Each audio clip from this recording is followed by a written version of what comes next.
As we prepare to celebrate Dr. Martin Luther King Jr. this coming week, I wanted to speak to you about an important American theologian that too few Americans have actually heard of.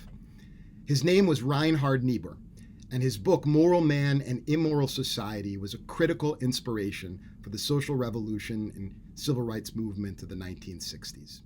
Reinhard Niebuhr argued that there was this battle that was going on inside each and every human being. Our desire to do good, to be moral, was being challenged by our proclivity to only be about our egos, to only be about ourselves. And especially when we came together, when we built these societies, we tended to ignore the downtrodden, the vulnerable. We tended to ignore justice.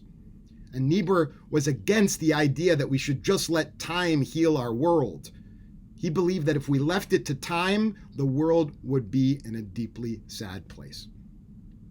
Dr. King's inspiration from Neibhur is seen directly in his letter from a Birmingham jail. After being arrested for participating in protests, Dr. King in 1963 wrote a letter to the newspaper. And this letter was a response to 8 Alabama clergy members who were sensitive to the plight of African Americans, but who argued that King and other civil rights activists should just go through the courts and they should negotiate with the authorities and those in power.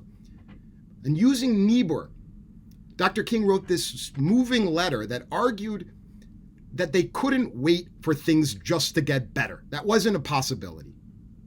Civil rights activists, those who cared about change, needed to engage in direct action. They needed to engage in acts that would change the power dynamics and attack the evils that had been allowed to pervade the South. Our tradition is one which embraces the need to act, the need to engage in change, the need to never accept a reality filled with injustice. Our prophets, our sages, our rabbis, they tell us that we're partners in creation with God and that we have an obligation to help one another overcome selfishness and greed. We're living today in a time of deep unrest. And there are those among us who might argue that now is the time to sit back and just to let things get better. But as we celebrate MLK this weekend and next weekend, let us remember the life and the theology and the philosophy of Reinhard Niebuhr, who argued that the world needs our attention, our involvement, and ultimately our action.